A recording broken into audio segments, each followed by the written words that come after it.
خواتین و حضرات، اللہ رب العالمین کتنا بڑا رعوف ہے، رحیم ہے، کریم ہے، حلیم ہے، اور اللہ رب العالمین کتنا بڑا غوث اعظم ہے، کتنا بڑا دستگیر ہے، کتنا بڑا داتا ہے، کتنا بڑا مشکل کشا ہے، اور اللہ رب العالمین کتنا بڑا غریب نواز اور بندہ نواز ہے کہ اللہ رب العالمین فرماتا ہے ادعونی استجب لکم، تم مجھ سے دعا کرو میں تمہاری دعا قبول کروں گا۔ اور اسی طریقے سے اللہ رب العالمین فرماتا ہے وَإِذَا سَأَلَكَ عِبَادِي عَنِّي فَإِنِّي قَرِيبٌ أُجِيبُ دَعْوَةَ الدَّاعِ إِذَا دَعَانِ، جب کبھی بھی بندہ مجھ سے دعا کرتا ہے، مجھ سے مانگتا ہے، میں اس کی دعا قبول کرتا ہوں۔ دیکھیے اللہ رب العالمین اپنے بندے کو کس طریقے سے دینے کے لیے اور عطا کرنے کے لیے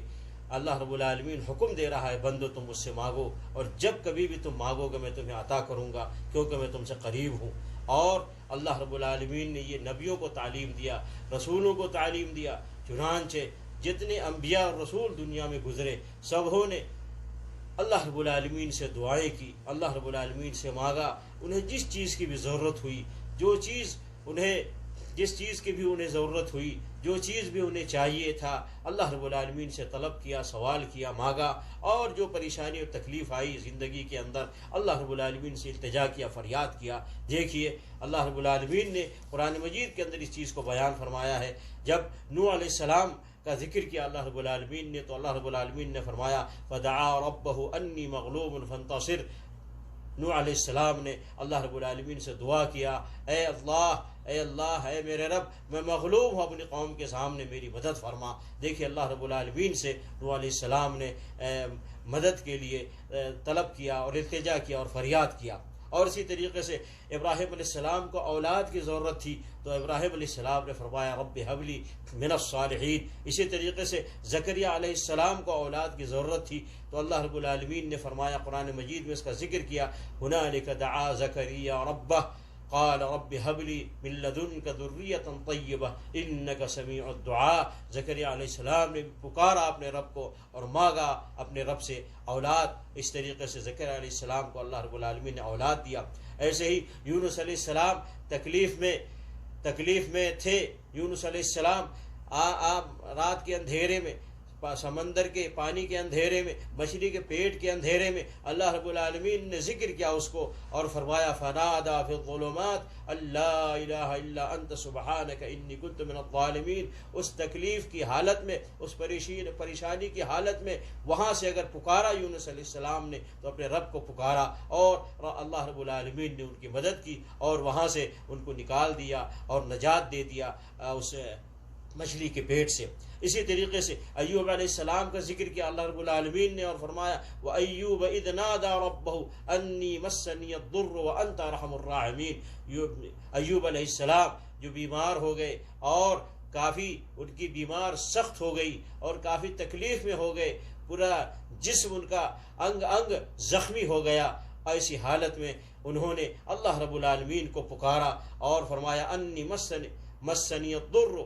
وانت ارحم الراحمین، بے شک مجھے تکلیف پہنچی ہے اور تو ہی سب سے بڑا رحم کرنے والا ہے۔ اسی طریقے سے موسیٰ علیہ السلام کا ذکر کیا اللہ رب العالمین نے، اور موسیٰ علیہ السلام کا ذکر کرتے ہوئے فرمایا قال رب نجنی من القوم الظالمین۔ موسیٰ علیہ السلام نے فرمایا اے میرے رب مجھے ظالم قوم سے نجات دے۔ اسی طریقے سے اللہ رب العالمین نے فرعون کی بیوی کا ذکر کیا کہ فرعون کی بیوی جب مسلمان ہو گئی تو اس عورت نے، اس ایمان والی عورت نے، اس مومنہ عورت نے اللہ رب العالمین سے کیا مانگا، کیا دعا کیا؟ اس نے کہا رب ابن لی عندک بیتا فی الجنہ ونجنی من فرعون وعملہ ونجنی من القوم الظالمین۔ فرعون کی بیوی ایمان والی اور مومنہ تھی، مسلمان تھی، اس نے اپنے رب سے مانگا، سوال کیا اور کہا اے میرے رب تو اپنے پاس جنت میں ایک میرے لیے گھر بنا دے اور فرعون سے مجھے نجات دے، اور فرعون کے عملی سے، برے عمل سے مجھے نجات دے، اور ظالم قوم سے مجھے نجات دے۔ اسی طریقے سے رسول اللہ صلی اللہ علیہ وسلم پوری زندگی جو چیز بھی انہیں چاہیے تھی اللہ رب العالمین سے مانگتے رہے، سوال کرتے رہے، اور اسی طریقے سے دشمن کے مقابلے میں مدد کی ضرورت اور جنگ کے میدان میں دشمنوں سے کے مقابلے میں مدد کی ضرورت رہی، رسول اللہ صلی اللہ علیہ وسلم ہر موقع پر، چاہے وہ مکے میں ہو، چاہے وہ طائف میں ہو، چاہے وہ مدینے میں ہو، چاہے وہ بدر میں ہو، چاہے غزوہ احد میں ہو، چاہے جہاں کہیں بھی ہو، چاہے اپنے گھر میں ہو یا مسجد میں ہو، جب کبھی بھی کسی چیز کی ضرورت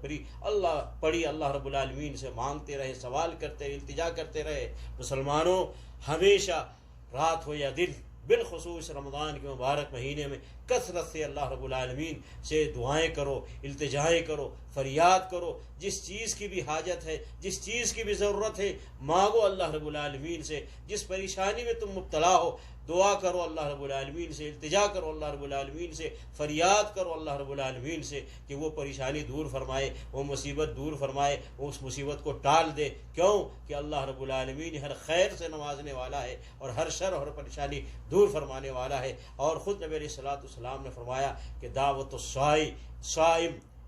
روزے دار کی دعا اللہ رب العالمین قبول فرماتا ہے۔ تو آپ روزہ کی حالت میں ہیں، رمضان کے مبارک مہینے میں ہیں، کثرت سے دعائیں کریں، رات میں ہو، دن میں ہو، صبح میں ہو، شام میں ہو، کسی بھی وقت ہو، کثرت سے دعائیں کریں، اور اللہ رب العالمین سے دنیا اور آخرت کے ہر خیر اور بھلائی طلب کریں، اور دنیا اور آخرت کے ہر شر اور ہر مصیبت اور پریشانی سے بچنے کے لیے اللہ رب العالمین کے سامنے التجا کریں، فریاد کریں اور سوال کریں۔ اللہ رب العالمین ہی عطا کرنے والا ہے، اللہ رب العالمین ہی دینے والا ہے، اللہ رب العالمین ہی ہر پریشانی اور مصیبت سے نجات دینے والا ہے۔ اللہ رب العالمین دنیا میں عزت کی زندگی عطا فرمائے، اور آخرت میں اللہ رب العالمین اپنی رحمت سے جنت میں جگہ دے کر جنتی زندگی عطا فرمائے، آمین۔